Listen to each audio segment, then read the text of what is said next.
Welcome to the Practice Podcast, conversations probing the nature of practice. I'm your host, Dave Fearon. Here's another conversation that I had with my son, Dave Jr., and it builds on all the other episodes that you've heard the two of us speaking with each other over about 2 years now that we've been doing this.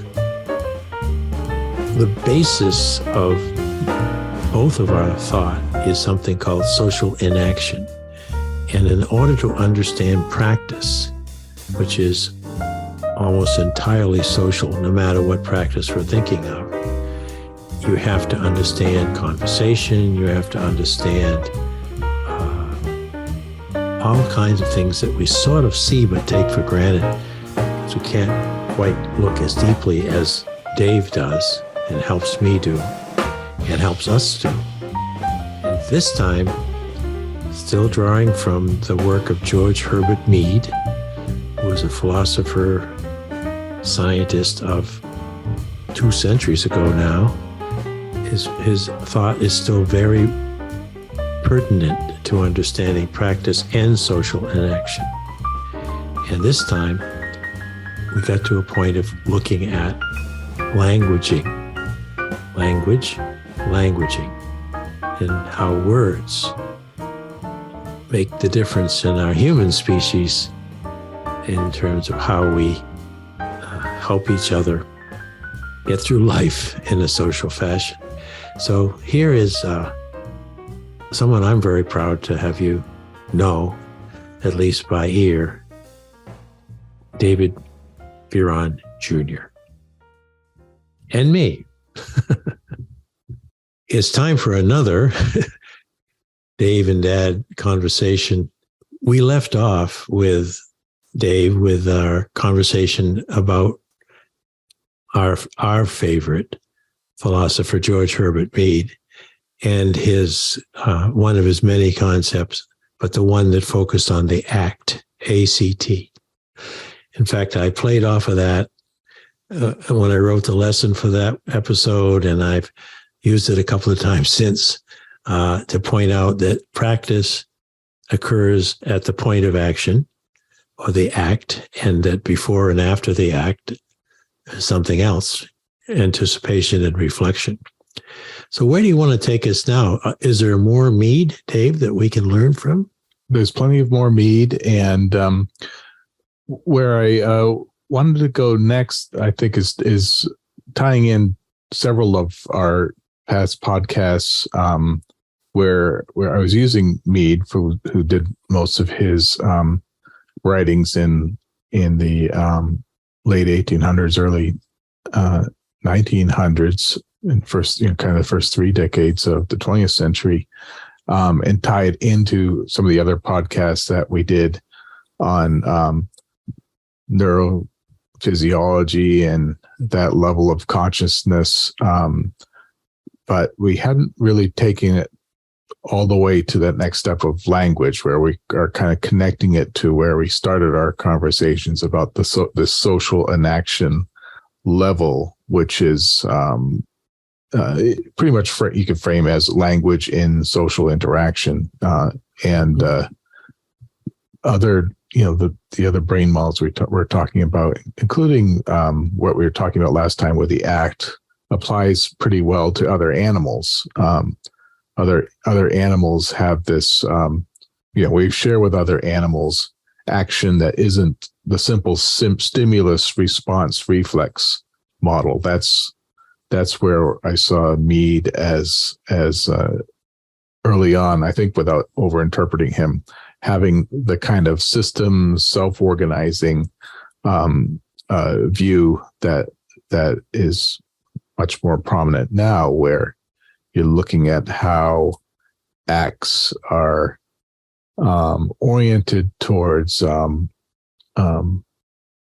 optimizing systems for basically survival at one level, but which means that between perception and action is the whole internal world that ties in emotions, that ties in prediction of what might happen, and then confirmation of what did happen with learning and evaluation and adjustment that becomes so that you have action that's basically a course of getting things that deserve more attention and getting them down to where they don't have as much attention and become kind of that level of unspoken practice, and knowing how that relates. So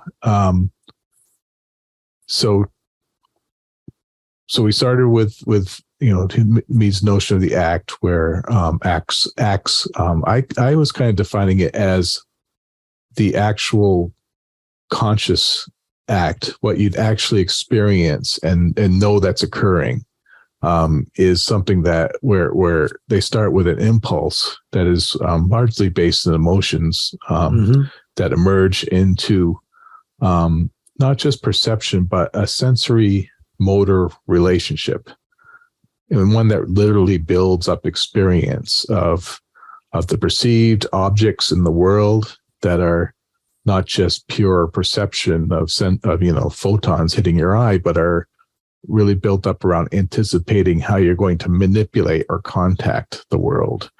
And Mead defined this as meanings. The meanings of objects in the world are these tendencies to act towards them, which become what categorizes them, what distinguishes them from other things, and really makes them real, makes them experiences rather than just kind of the background, brings them forward into attention. And then as you complete the act, the consummation stage is, again, that evaluative phase where you're kind of looking at the adequacy of what you did and how well it fits your predictions and works with other people. And to some extent, whether you've been eaten or killed in the process or survived for another day. And that's what most other animals are. Some other animals can kind of do that more or less. But I'm anticipating what you're going to say about language, because and what I'm hearing is that in ways perhaps different than we humans, meaning is made at the point of act by all sentient creatures. Yeah. But to them, it's not meaning that we can put words to. So I'm jumping ahead on your talk here, but I think it's exciting that there's something in addition to what any other sentient being does at the point of act than just getting ahead for the next 5 seconds or 5 minutes. Yeah. So. Yeah. And I think what Mead had was a nice way of framing the difference between the acts that we share with other animals and what's distinctly different about human beings and the use of language, and how there are a certain different type of acts that literally takes parts of the brains that other animals don't have, or at least not in a developed form. So Mead would start looking at animals as a particular type of class of action, which he would refer to as a social act. The acts that involve in which the object is another animal. It could be, another animal that's a predator, but it's easiest to think about as like your fellow animals, especially if animals in a herd or group or family unit, something like that. With other animals, acts become not just, reacting to static things in the world, but a mutual adjustment. They're going to act towards me and I'm going to act towards them. And we have to adjust to each other's action in a systematic way. And what he talked about was the particular role of gestures, particular characteristic movements, but also sounds. Certainly, the sounds animals make are certainly there for a reason. So the growl, the dog that growls when they meet another dog, Mm-hmm. The growl becomes an anticipation of particular categories of action. Mm-hmm. It anticipates a fight or an attack, but by virtue of having that anticipation, the animals can also back off, knowing that an attack could come. The growl becomes a substitution for the full act. Mm-hmm. And so this, the way that gestures could become shorthands for bringing forth, possible outcomes and also categorizing certain behaviors is something that many animals started doing just about as, you could probably find it among fish or something, but certainly birds and mammals. Sure. And reptiles and others. This is a real thing. And with mammals and birds, it becomes much more nuanced, and many animals have quite a variety of a different gestures, and also kind of sequences of, or what Mead called conversations of gestures, growls and sounds and visual behaviors. Mm. So one thing he noticed about the sound gesture, the animal can hear itself growl. The dog can hear itself bark, or and for apparently for the primates, this vocal gesture was something that could be focused on for even more development. So, like a herd it's very socially oriented. So like, animals in a herd, the call, the warning call, all the animals might run, including the animal that made the call. But having that particular sound call out what could be done with it,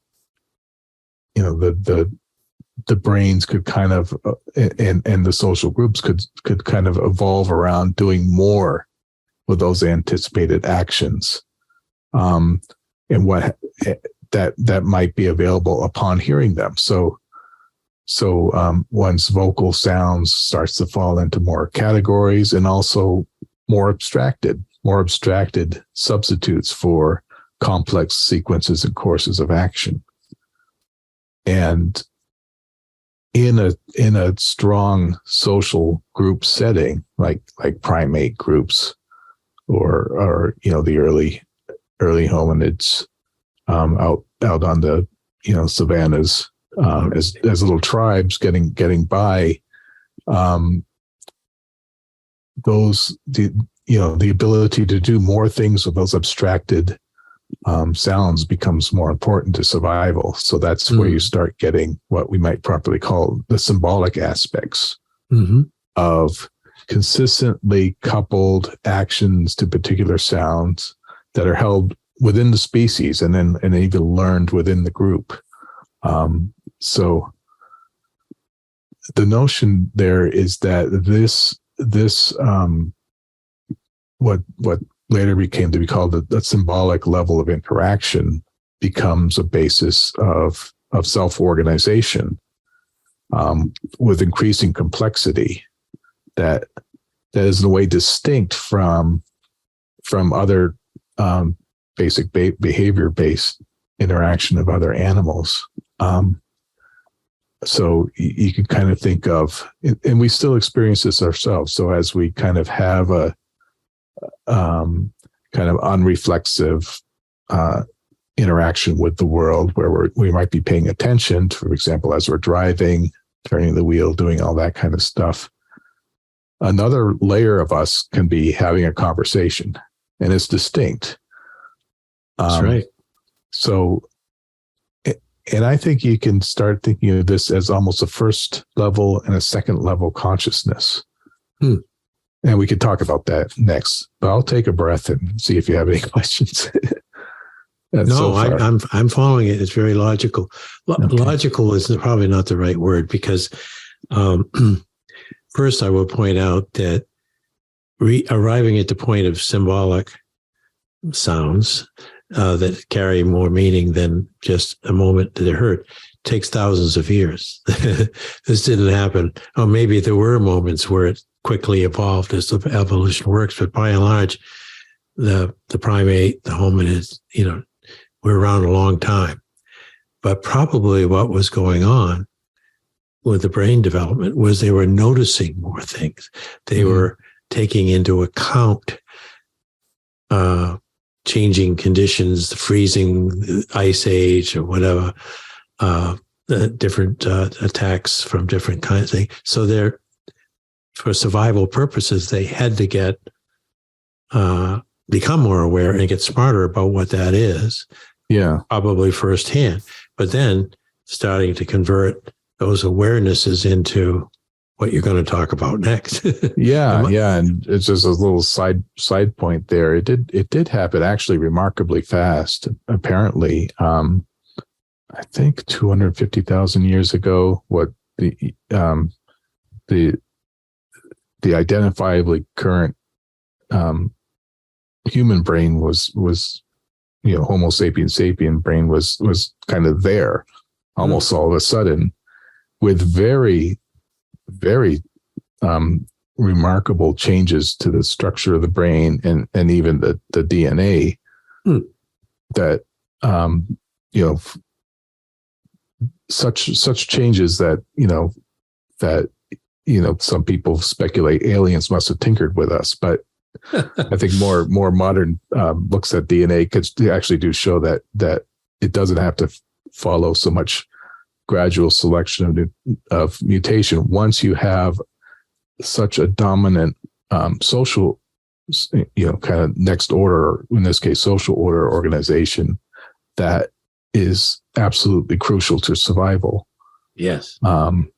The brain and the DNA accommodate that, and you quickly have just those ones surviving. So it may be aliens, but in any case, the brains that we have now really haven't changed that much in 250,000 years. Interestingly, so whatever we have must work pretty well, and so. But I think we could think of it as kind of, the first level of awareness that we talked about with like Mark Solms and Carl Friston, involving the brainstem and emotions. Those are all there. That gets us kind of our basic awareness that is that also has that immediate observer brought forth. Coupled to the emotional experience, and that gets back into Markov blankets and free energy things that we don't need to go into again. But and also neuronal groups that we talked about with Gerald Edelman. You could start building kind of a map of one level, but then there's a next level. So that first level gives you operations of distinctions of a world made up of kind of simple, direct, meaningful objects in which people can act and manipulate, most often just with actual contact experience with things in the world, like driving your car and turning the wheel, and with other animals, that those extend into the social objects with varying complexities around usually threats or survival needs, food, grooming, basic social. But with the symbolic gesture added to that becomes in a way a distinction acting upon these other distinctions, because you have this predicted course of action that's called out just with the vocal gesture or even the substitution of a written word, that then becomes available for the next act, in which those symbols themselves become the domain of actions and domain of constraints and categories. So this is what sometimes is called languaging, the act of bringing forth this language domain, or others have called symbolic interaction. But from Mead came an area of social psychology called symbolic interaction, Like Herbert Bloomer, one of Mead's students, was the one who coined that term. But they started to focus a little bit too much on the symbol, and as though the symbol had an inherent meaning. And I think that what I've been talking about with social and action is that the symbol doesn't contain anything. It's this achievement that's happening, but it's happening with this first and second layers of self-organization. So, I mean, it's getting a little abstract, but it's interesting. And you can also think of that more simple or that's more simple sense is still there. Like you can think of how we perceive things at a distance. So other animals can act towards things that are separate from themselves. You know, the cat sees its food bowl across the room. The cat is anticipating the contact manipulation of the object before it's contacted. And that's something we all do at the first level. But in the second level, those anticipated manipulations become available almost as wholes in themselves. You're kind of treating contact with things that are themselves symbolic. So you're kind of extending distance into imagined past, imagined future, and also the points of view of the social others who are around you.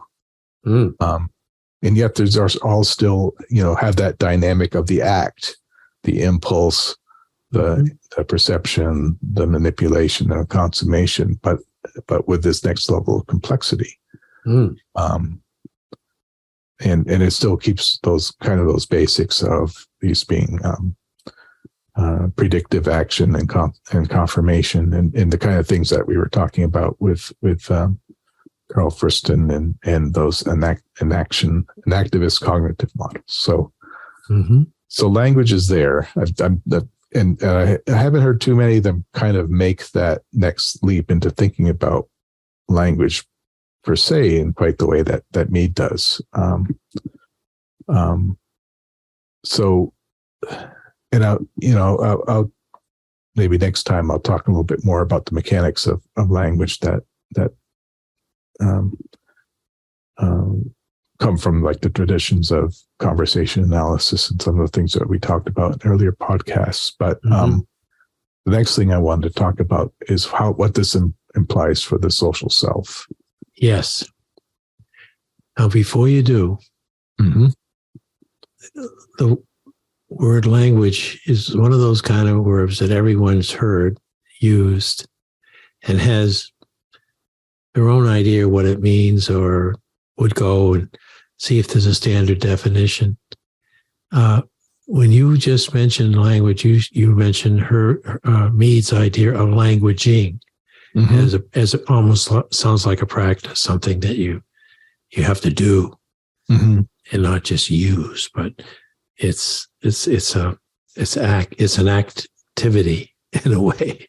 Yeah, I mean, he didn't use that particular word, but it's been used, especially. I've heard it used. Yeah, it's used. I haven't done a particular podcast on autopoiesis and self-organization, but Umberto Maturana used to use that term pretty much in the way that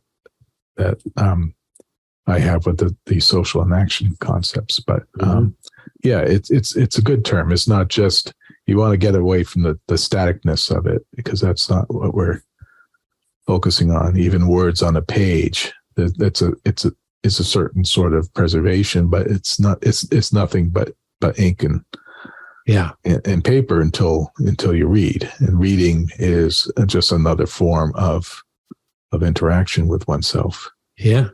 So now you're going to take us to the social self. Yeah. So Mead had some nice, kind of easy to understand notions of the self that I think were pretty unique for the time. He spoke of what we would consider this first level consciousness that other animals would have as a self, but one that he called the I, it's this enacted awareness, this observer that's brought forth from the basic interaction with the world while one's awake, and going from act to act. So in any act would include this reflexive, emergent observer that is, basically experience what it feels to be me, what it feels to be awake and doing things. Is something that, if you are meditative and focus on it, you'll feel, I am aware. But it's largely just kind of this reflexive, largely unnoticed awareness, the kind we might experience while we're driving a car. And you're not, the eye is kind of keeping you from hitting other people and making those little adjustments. But it's when you focus and start talking to yourself about it, that's something else. That's what he calls the me. So the me, yeah. So you have the I doing the work, but it's the me that emerges as a symbolic object in the same way other symbolic objects might. So in the way, when I talk about myself or refer to myself or think of it, it's me, not you, who just did a thing. That is, Mead calls that much like any other social object. It's special in a way because I have this persistent coherence that lets me know that the difference between me and you or me and them, perhaps only by virtue of having also at the same time this consistent, persistent experience of the I. Got to work together. They have to work together. But the me in that sense is always something that's changing and very situated. So it's me. It's not just me in general. It's me doing this now. It's me having this conversation. It's me as implicated or indexed within my talk as I say something that makes that distinction between what I'm doing and what you're doing, who's on this part of conversation. So there's always that relatedness to other, usually direct others. When we're talking to someone or thinking about someone. But it's also the self that we talk about or refer to. And it could also be eventually rather generalized, a generalized sense of self and other that we experience. So like a tribe or or a group. You could think of it in terms of child development, which Mead does talk about. At first, the infant really is at that level one conscious awareness. But right from birth, there are already some built-in interactions between gaze, like. You get these patterns of gaze with the mother looking and looking away in a very rhythmic way, it's not too long before words are there. This more complex social, kind of the social level of interaction is starting, but the child really just has an I. It's not really the me coming out until most clearly until a child's able to speak. And so, but initially the child is focusing on, the immediate others in the world. Yeah. But it might become, there's ways that the other in relation to self can become more abstract. They can, what Mead says, children and everyone starts to take the role of the other in perceiving and anticipating what the self should do. So, I don't grab the hot stove just because I anticipate being burned, but because my parents have somehow demonstrated what it is to have something hurt. Remember that time you got hurt this way? That will hurt you even more. Kind of getting those concepts. So that once they understand words, then they can be taught, in a sense, things. Yeah. So they don't need a direct experience to understand what might happen if they do certain things. Yeah, or taking the role of the other. So my big sister got to do this. I'm putting myself in her shoes and saying, wait, I didn't get to do that, but she gets to. And also you see a lot with children's play. I mean, that's where it really becomes clear. Children start to play with dolls and play with trucks and start to mimic the world of the adult. Mm-hmm. And this is universal. In fact, Mark Solms had talked a little bit more about how play is essential for any animals, at least the mammals. Mm-hmm. And and here it is now, instrumental to actually developing language and the social level of consciousness. Yeah. So we live in a world with the I, but what we're often focused on is the me. And all of that goes to defining a situation that now has this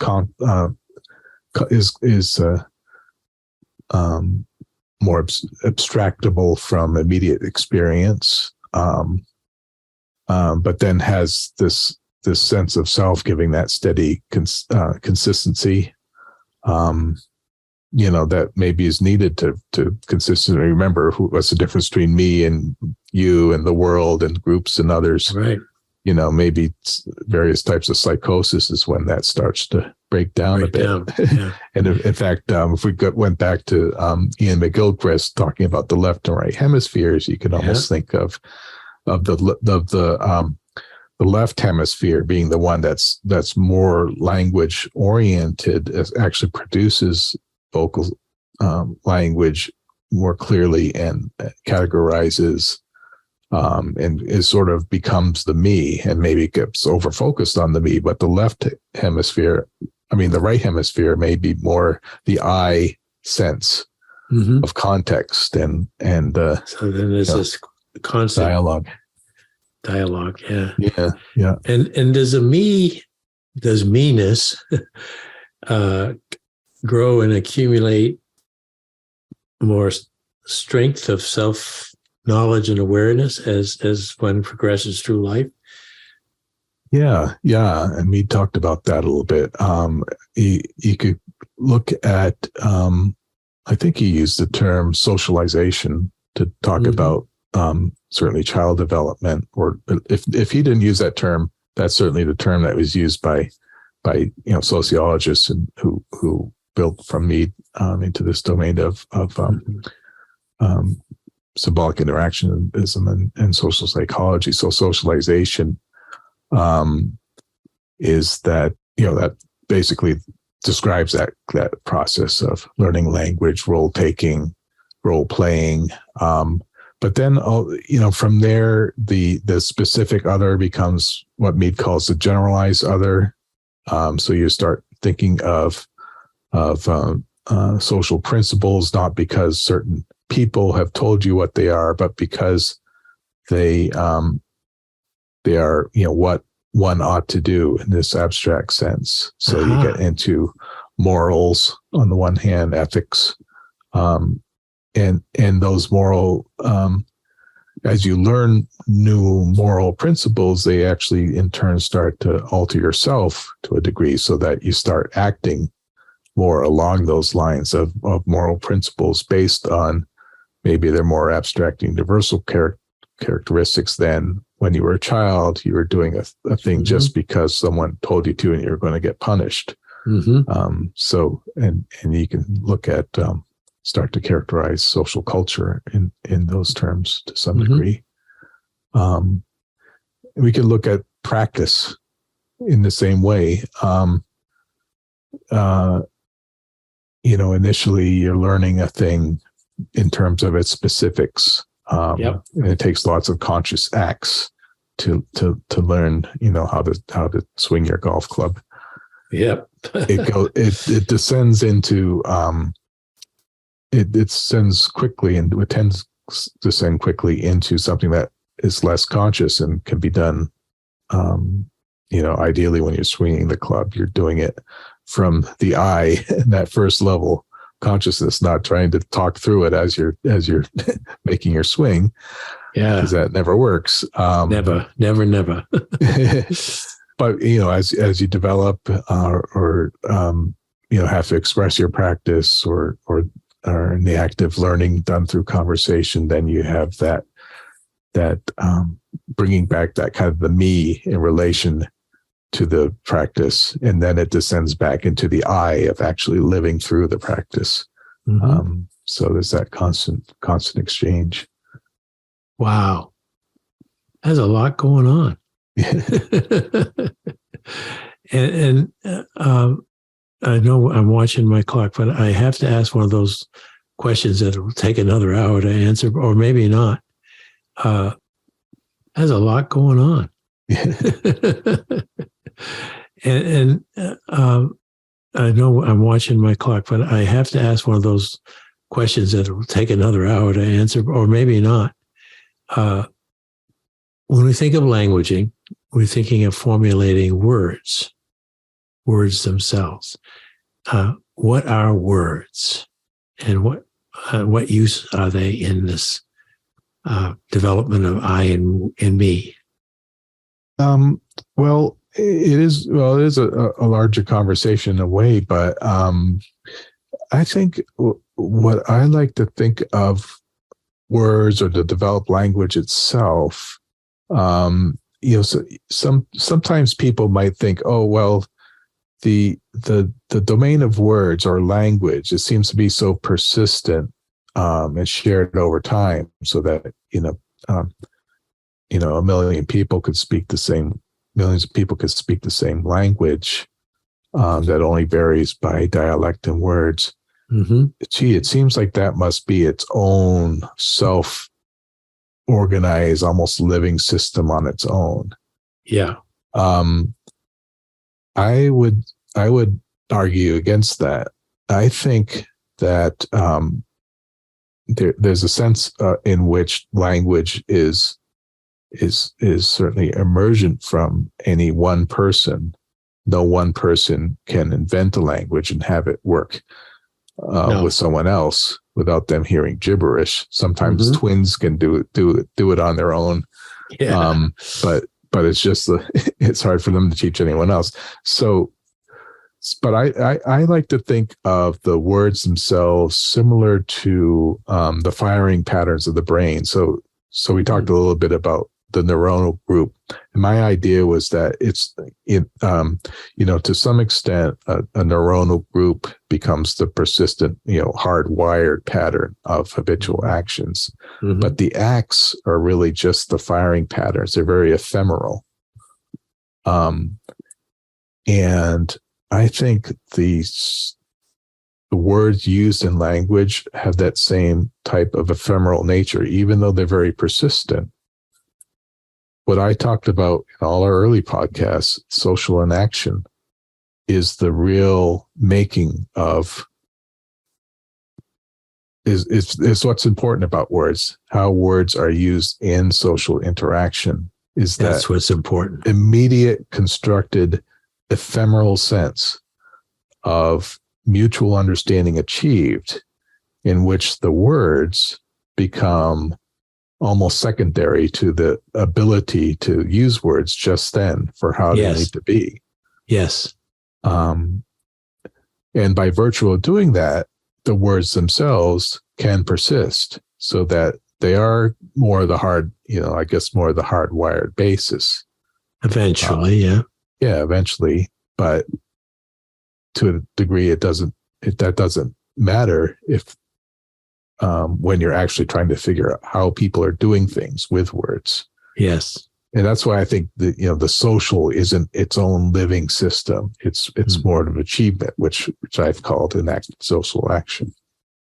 Through this exchange, turns of talk, as you call Mm-hmm. it, my emotion tells me that I'm sort of getting it. I'm happy with how the conversation went and how I feel in it. The relationship has grown. So choice of words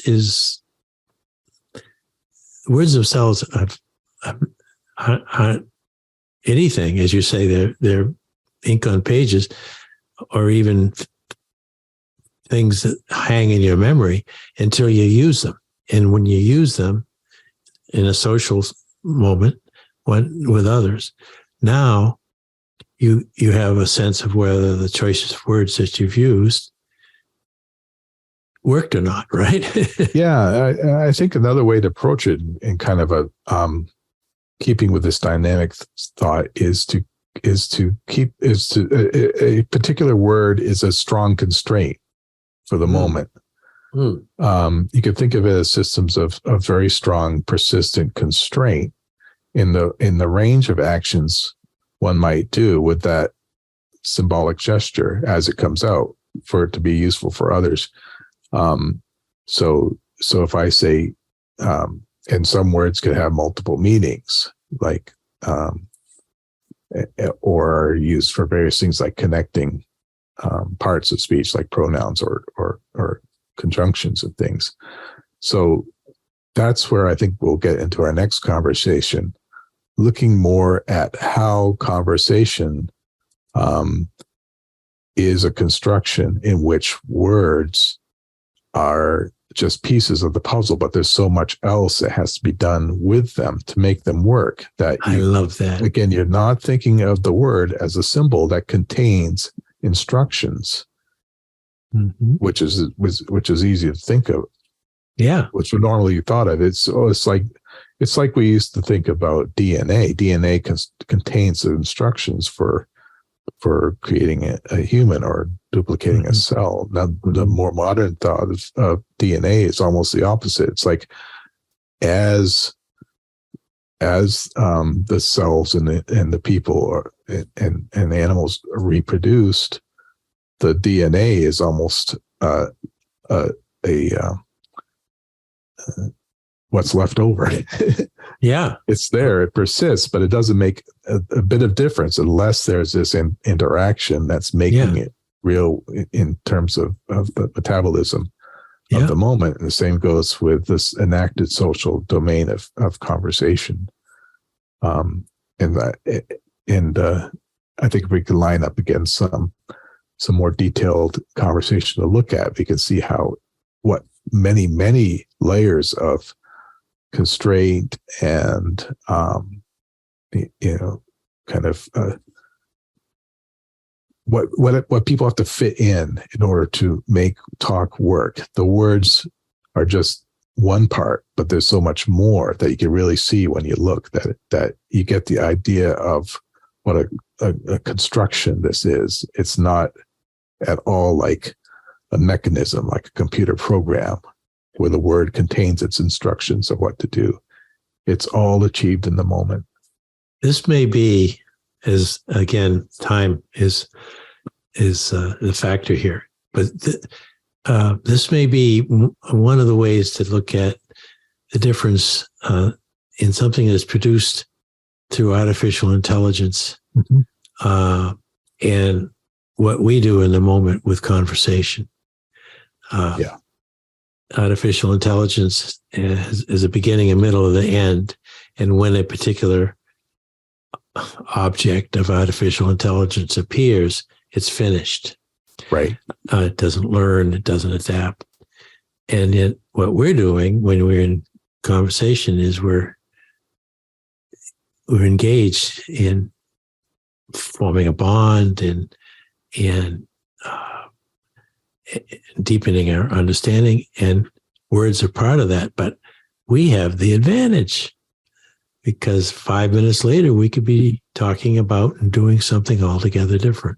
And coming up with something very creative that no massive computer program has yet been able to do.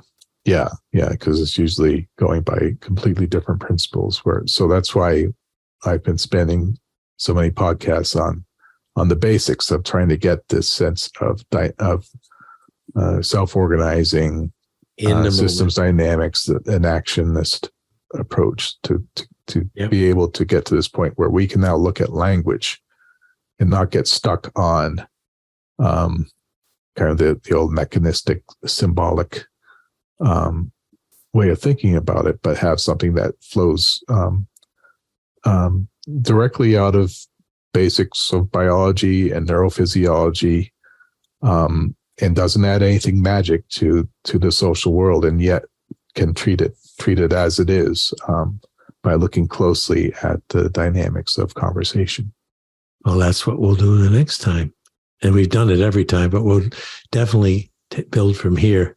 David, this has been, you've done it again. You've opened these tired old eyes to a much more exciting awareness of everything that we put in our segments of these my podcast. It's just because I'm out after that in other conversations and Zoom and other situations, and I keep hearing people nowadays saying things like we've talked about, and now it sounds like they finally discovered, that action itself has a lot more to it than meets the eye. So yeah, and Mead had it 100 years ago. That's that son of a gun.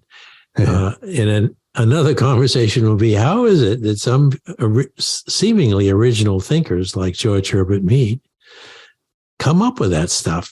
They didn't have all the fancy tools that we have. They couldn't Google anything. They couldn't. I mean, it was. Well, I talked about it a little bit, but I won't go into it. But last time, if you missed our last podcast, we did talk about how Mead's world, back then wasn't a computer world. No, they're machines, but it's still the biology perspective was there to be had in a way that we keep forgetting these days. Yeah. So here we go. Thank you again, Dave. Look forward to our next conversation. Thanks for listening to the Practice Podcast, where we discuss practice with a capital P. If you'd like to hear more, listen in on Spotify, Automatic, and Apple Podcasts, or go to inactionresearch.com/podcast-page. And if you'd like to learn more about social inaction and the nature of practice, head over to inactionresearch.com for more information. Thank you for supporting this show. We look forward to hearing from you soon. Oh, how could I have forgotten? Our digital book on practice as a way of being is now available. You'll find it online at www.mylibrary.world. I worked on that book after Peter passed away, and I think you will find it a unique and very, very mobile reading experience, since it's wherever your screen is in hand.